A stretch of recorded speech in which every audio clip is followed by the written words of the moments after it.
कदाचित आपल्या सर्वांना 4-4:30ची वेळ दिली असावी। मी दिलगिरी व्यक्त करतो, फारच लवकरची वेळ आपल्या सर्वांना दिली होती, कारण का आज सकाळी पहाटेच 2:30-3 वाजता धुळ्याला आम्ही पोहोचलो, तिथं राहिलो। धुळ्याच्या पदाधिकाऱ्यांना सकाळी लवकर भेटल्यानंतर अंमळनेरला तिथं गेलो, तिथं असणाऱ्या महाविकास आघाडीचे सर्व पदाधिकाऱ्यांची चर्चा घेतली आणि मग चोपड्याला तिथं आम्ही गेलो आणि चोपड्यावरनं येत असताना लगेचच आपल्या चव्हाणभाऊ कुठं आपल्या ह्याला सटाण्याला जायचं आहे आणि मध्येच असं वाटलं की आपल्या सर्वांची संवाद साधावा म्हणून मालेगावला इथं आपण थांबलेलो आहोत। तिथं सुद्धा बऱ्याच ठिकाणी जाऊन आता इथं आपल्यापर्यंत पोहोचलेलो आहे। तशी वेळ 6:30ची होती, पण कदाचित आपल्याला थोडं लवकरची वेळ सांगितली, पण हरकत नाही, लवकर येऊन आपण सर्वांनी चांगली चर्चाच केली असावी। कदाचित उमेदवार कोण याच्यावर जास्त चर्चा झाली असावी, पण इथं आपण आलात, चांगली गोष्ट आहे। कदाचित अजून वेळ इथं गप्पा मारून सटाणा कॅन्सल केला तरी काय हरकत नाही, पण इथे मार्केट कमिटी एखाद्या मतदारसंघामध्ये एखाद्या तालुक्यामध्ये असणं फार महत्त्वाचं आहे। शेवटी जेव्हा केव्हा काही शेतकरी एखाद्या व्यापाऱ्याला माल देतात आणि तो व्यापारी मार्केट कमिटीमध्ये नसेल तर आम्हाला कळत नाही कोणाला फोन करायचा।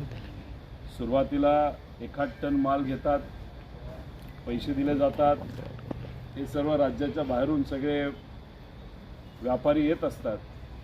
मग दुसऱ्या वेळेस 2 टन घेतात आणि तिसऱ्या वेळेस डायरेक्ट 15 टन घेतात आणि परत गायब होऊन जातात, कोणाला सापडत सुद्धा नाही। मार्केट कमिटीमध्ये एखादा व्यापारी असतो, एक तर तो लोकल असतो, त्याच्याबद्दल लोकांना माहीत असतं।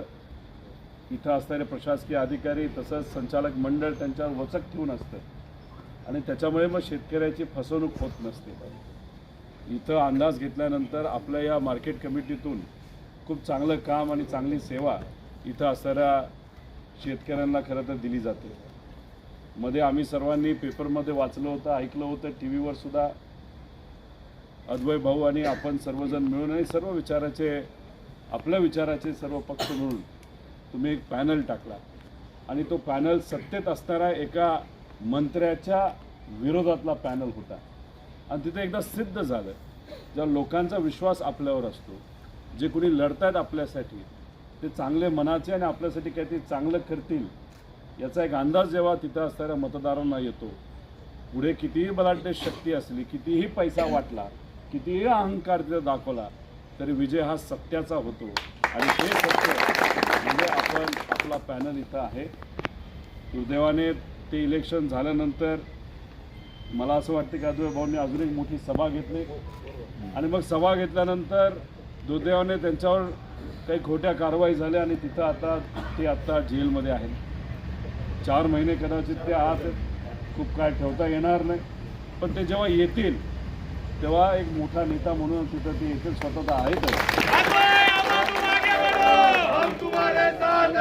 जेव्हा एखाद्या व्यक्तीवर अन्याय केला जातो तेव्हा लोकांना तो पसंत नसतो आणि अद्वै भाऊंवर तसा अन्याय झालेला आहे, पण त्यांच्याचबरोबर तुम्ही सर्व प्रामाणिक राहून जी संचालक मंडळ आहे, कदाचित तुम्हालाही आत्ता आमिष दाखवली गेली असतील, आमच्याकडे हे करतो ते करतो, ते असूनसुद्धा तुम्ही शेतकऱ्याच्या विचाराला पक्का राहिला।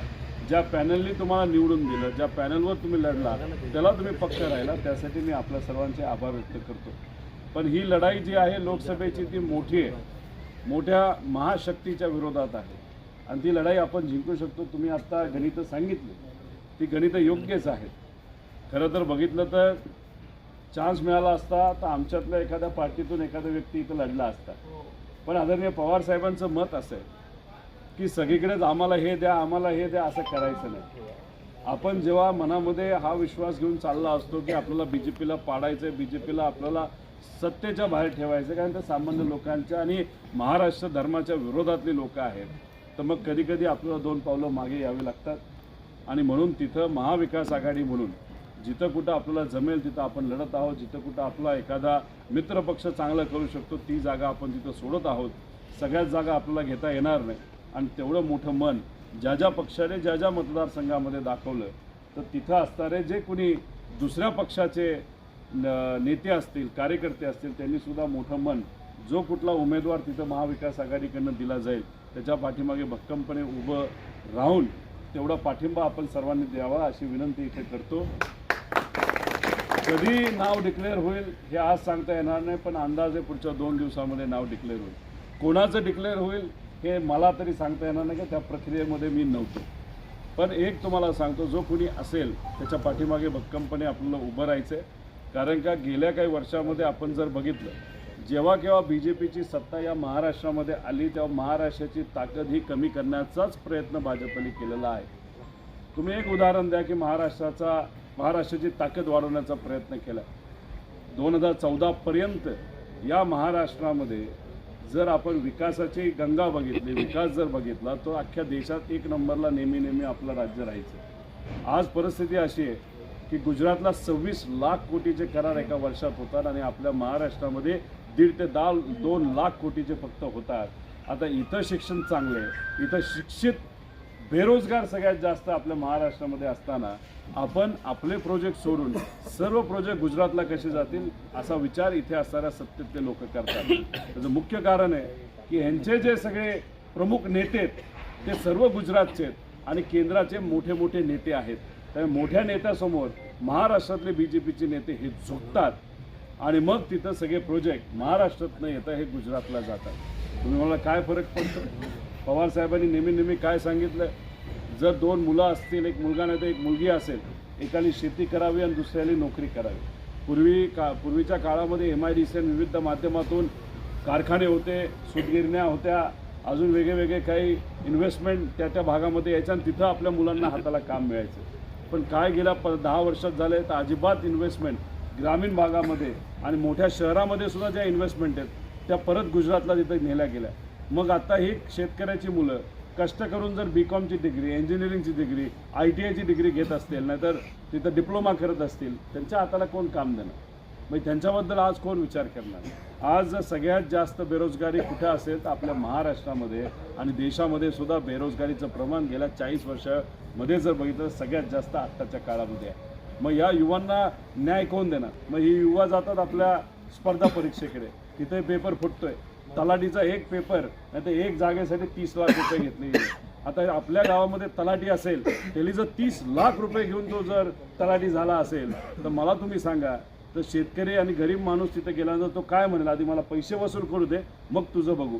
हे असे प्रकार या महाराष्ट्रामध्ये चाललेत. हे कदाचित तुम्हाला पेपरमध्ये वाचायला बघायला मिळत नसतील, पण आम्ही दैनंदिन जीवनामध्ये लोक आम्हाला फोन करतात, आमच्याशी सातत्याने बोलतात आणि ह्या सगळ्या गोष्टी आपल्या महाराष्ट्रामध्ये चालू आहेत. इन्व्हेस्टमेंट नाही आहेत आणि जे काही स्पर्धा परीक्षा आहेत त्याच्यामध्ये पेपर फुटीपासून इतर चुकीच्या गोष्टी तिथं मोठ्या प्रमाणात चालू आहेत.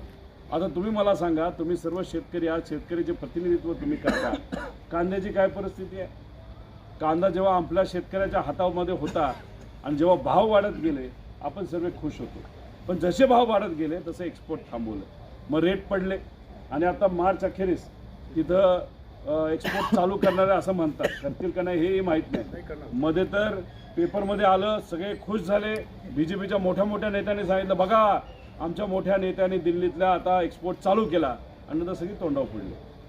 माहितीच नाही काय चाललंय. त्यांनी काय सांगितलं, मार्च अखेरीस आम्ही चालू करू. आता तुम्ही गुजरातचा कांदा कधी येतोय फक्त बघा. तुम्ही जर व्यापाऱ्यांना विचारते म्हणलं मार्च 15 नंतर तिथं सुरू होतो असं म्हणतात. म्हणजे आपला कांदा संपला आणि गुजरातचा सुरू झाला आणि तिथं ते एक्सपोर्ट चालू जर केला तर गुजरातच्या लोकांना फायदा. छोट्या गोष्टीत पण महत्त्वाच्या गोष्टीत याचा अभ्यास करणं महत्त्वाचं आहे. कपाशी इथं असेल काय रेट आहे? 2014 आणि पूर्वी जो रेट होता तोच आज आहे. बरं युरिया सोडला तर दुसऱ्या सगळ्या खतांची किमती वाढल्यात का नाही वाढल्यात? डिझेलची परिस्थिती काय, पेट्रोलची परिस्थिती काय? रोगर सुद्धा जर घ्यायचं झालं तर रोगरच्या किमती 3 पटीने वाढलेल्या आहेत. कीटकनाशक त्याच्याच बरोबर इथं डाळिंब मोठ्या प्रमाणात असेल, तेला रोग आहे का नाही इथं? आणि किती पिकं पूर्वी किती बागा होत्या आता किती राहिल्यात? कापलेही असतील. आता दुष्काळी परिस्थिती आहे का नाही आहे? पहिला टँकर नाहीत. पण जेव्हा आदरणीय पवार साहेबांच्या मार्गदर्शनाखाली आपलं सरकार जेव्हा चालू होतं तेव्हा आपल्याला आठवत असेल की फळबागा जगवण्यासाठी टँकर दिले होते. त्यावेळेस एक योजना होती, नजीकच्या काळातलीच योजना. जेव्हा काँग्रेस राष्ट्रवादीचं सरकार होतं तेव्हा 40 का 45 हजार रुपये टँकरला दिले जात होते. हाच मुद्दा आम्ही कृषी मंत्री साहेबांना मांडला, त्यांना तो कळलाच नाही. बरं 2 महिने झालं पेपरमध्ये तुम्ही कृषी मंत्री कुठं बघतायत का? कुठेतरी बघतायत का? आज शेतकरी अडचणीत आहे का नाही सांगा. नसेल तर काय हरकत नाही, आपले फिरायला गेले, अमेरिकेत गेले, कुठं गेले नाही तर खोलीत बसले तरी काय फरक पडत नाही. पण आपला शेतकरी अडचणीत आहे का नाही? आज कांद्याची परिस्थिती, कपाशीची, सोयाबीन, कुठलंही पीक घ्या, आणि ह्या दुष्काळाच्या काळामध्ये कसं पीक जगायचं, आपणच कसं जगायचं हा मोठा प्रश्न आहे. आणि अशा परिस्थितीमध्ये विमा तुम्ही 1 रुपयात देता, भाषणं मोठी मोठी केली आणि त्या स्टाईलमध्ये केली. आम्ही म्हणलं काय हरकत नाही, तुम्ही दिला, आम्ही त्याचं स्वागत करतो. आम्ही तर म्हणतो 1000 रुपये लावा, नाही तर 500 रुपये लावा, पण आमच्या शेतकऱ्याला आज अडचण आली तर उद्या पैसे आले पाहिजे. विम्याचे पैसे तुमच्याकडे आलेत का? अहो, हा मुद्दा जेव्हा मांडतो तेव्हा आम्हाला म्हणतात तुम्ही बच्चे आहे, तुम्ही लहान आहात. म्हणजे आम्ही सामान्य लोकांचे मुद्दे मांडले की आम्ही बच्चा, आम्ही त्यांच्या विरोधात बोललो तर आम्ही पोपट. आणि अशा पद्धतीने जर ते बोलणार असतील तर त्याचा विरोध आम्ही करणारच. ठीक आहे, आमच्यावर कारवाई करतायत, करू द्या. या जगामध्ये आपण कशासाठी आलोय तर एखादी भूमिका घेण्यासाठी आलोय. सातत्याने आपण भूमिकाच बदलत राहिलो तर आपण माणूस आहे का काय असा प्रश्न काय लोकांना पडतो. तुम्ही भूमिका एक घेतली, आपण एक भूमिका घेतली आणि ती भूमिका पुढे घेऊन जायची. 84 वय साहेबांचं, तुम्हाला माहिती आहे साहेबांच्या ओळखी अख्ख्या जगात आहेत. आज साहेबांनी ठरवलं की दररोज फक्त 10 लोकांना भेटायचं. तरी मी तुम्हाला सांगतो साहेबांचं 100-150 वय झालं तरी माणसं संपणार नाही. एवढ्या ओळखी आदरणीय पवार साहेबांच्या भारतात आणि भारताच्या बाहेर निवांत राहू शकतात, कुठेही जाऊ शकतात, फिरू शकतात, AC गाडीत फिरतील, विमानात फिरतील, काही करतील. पण नाही, जेव्हा त्यांना ही गोष्ट दिसते, ज्या शक्तीला गेले 50 वर्ष सत्तेच्या बाहेर ठेवण्यासाठी आपण परिश्रम घेतले म्हणजे भाजप प्रतिगामी शक्ती, ती शक्ती आता इतकी मोठी ताकद त्यांच्याकडे आलेली आहे. पैसा आहे, दबाव तंत्र आहे, गुंडागर्दी मोठ्या प्रमाणात वापरली जाते, दबाव तंत्र वापरलं जातं. आज 84 वय असताना सुद्धा आपण जर रिटायर झालो आणि ही शक्ती जर परत एकदा महाराष्ट्र देशात आली तर महाराष्ट्राचं वाटोळं झाल्याशिवाय राहणार नाही. ही गोष्ट साहेबांना माहीत असल्यामुळे या वयामध्ये सुद्धा आपला युवा म्हणजे आदरणीय पवार साहेब 84 वयामध्ये तिथं लढत आहेत. आता साहेब लढत आहे, आम्ही तर 37-38 वयाची कार्यकर्ते आहोत, तुम्ही सर्वजण आहात, यंग आहात. या वयामध्ये जर म्हणून नाही नाही वय जास्त झाले, नको, कंटाळा आलाय, कशाला उठायचं, आज सकाळी 2:30 वाजता आम्ही आलो, नको आता 7:30ला पदाधिकारी आले, कशाला भेटायचं. मग आम्ही तेव्हा हा विचार करतो ना, आम्हाला फक्त एकच चेहरा दिसतो म्हणजे साहेबांचा. आणि मग आता सुनील भाऊ भुसारा नाशिकचं जबाबदारी त्यांच्याकडे आहे. आता तुम्ही होता ना ह्याला साहेब कधी आले होते त्या प्रचाराला, निफाडला साहेब आले, त्यांनी प्रचार केला, प्रचार नाही सभा घेतली शेतकऱ्याच्या हिताची. त्यानंतर त्यांनी म्हणजे 3 तास कुठेही म्हणजे कुठेही गेले नाही, विश्रांती नाही घेतली. तिथून ते हॉटेलला गेले, हॉटेलला कदाचित जळगावची लोक आली होती, डायरेक्ट जळगावच्या लोकांना भेटायला गेले. 12पर्यंत बैठक चालली, 12ला ते तिथून उठले, थोडंफार खाल्लं असेल, झोपले, सकाळी 6ला उठले आणि 7ला बैठका सुरू केल्या. ह्याला म्हणतात शरद पवार. कमिटमेंट आहे या माणसाचं. वाटतं का त्रास होत नाही? त्रास होतो, पण त्रास होत असताना सुद्धा आपलं लोकांसाठी आपल्याला लढायचंय, ही भूमिका घेणं फार महत्त्वाचं आहे. आणि ही भूमिका का ते घेऊ शकतात? कारण का ते स्वाभिमानी मराठी माणूस आहे आणि हे आपल्यासाठी महत्त्वाचं आहे. आणि आपला जर स्वाभिमान आज पायाखाली तोडवला जात असेल, आपले प्रोजेक्ट जर गुजरातला जात असतील, आपला शेतकरी त्या अडचणीत असून सुद्धा शेतकऱ्याकडे दुर्लक्ष केलं जात असेल, ग्रामीण शहरी भागातल्या सामान्य लोकांना अनेक अडचणी आज असताना सुद्धा त्यांच्याकडे जर दुर्लक्ष केले जात असेल तर मग आपण लढायचं नाही तर काय करायचं? आणि सगळेच जर पळून गेले तर लढणार कोण? त्यामुळे अनेक नेते पळून गेले, स्वतःचं काय असेल त्यांचा अडकला असेल तो त्यांचा विषय. आणि मग आपण पण तिथं गेल्यानंतर काय? आणि मी एक तुम्हाला सांगतो, नेते पळून गेले म्हणजे सगळंच बदलतं आणि सगळंच त्यांचं भलं होतं असं नाही. जर नेता पळून गेला दुसरा नेता तिथं तयार होत असतो आणि ते लोक तयार करत असतात. ही गोष्ट त्या पळून गेलेल्या नेत्यांना कुठं ते कळली पाहिजे. आणि विधानसभेमध्ये येत्या काळामध्ये अनेक नवीन चेहरे आपल्याला बघायला मिळणार आहे. पण ते नवीन चेहरे हे आपल्या विचाराचे आणि लोकांसाठी काम करणारे असावेत, यासाठी तुम्हाला प्रयत्न करायचे. विधानसभा ही पुढच्या 7 महिन्यानंतर असली तरी सुरुवात लोकसभेसाठी पासून तुम्हाला करायची. सोशल मीडियाचा वापर करा, लोकांपर्यंत आपण पोहोचा. आज ज्या काही अडचणी आमच्या लोकांना आहेत त्या लोकांना समजून सांगणं हे तितकंच महत्त्वाचं आहे. 6,000 रुपये दिले म्हणजे मत विकत घेतलं, नाही शेतकऱ्याला विकत घेतलं असं नसतं. आज कांद्याला जर 5 रुपये जास्त मिळाले असते तर त्या 60,000 आपलं 30,000 अतिरिक्त मिळाले असते. आज कपाशीला जर 10,000 मिळाले असते तर त्या शेतकऱ्याच्या हातामध्ये, त्याच्या खिशामध्ये, त्याच्या कुटुंबासाठी लाखभर रुपये अधिकचे आले असते.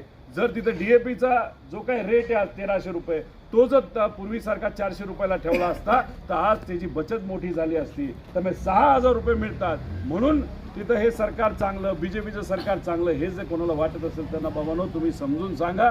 कारण का काही गोष्टी फुकट मिळाल्या तर लोकांना वाटतं लय भारी चाललंय. आपण आपल्या घराचं जे नुकसान चाललंय ते कुठंतरी समजून सांगणं महत्त्वाचं आहे. ते तुम्ही सर्वजण सांगाल. खरं तर खूप काय बोलायचं आहे, पण कदाचित जर परवानगी दिली चव्हाण साहेबांनी तर सटाणा कॅन्सल करून इथं अजून एक तास भाषण करतो. तर तसं करून चालणार नाही.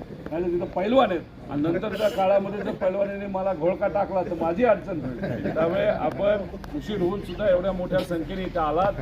सर्व पदाधिकारी एकत्रित येऊन आज लढण्याची भूमिका तुम्ही सर्वांनी घेतली आणि तुम्ही पळून नाही गेला, लोकांबरोबर राहिला. लोकांच्या वतीने या सर्व नेत्यांचे मी मनापासून आभार व्यक्त करतो.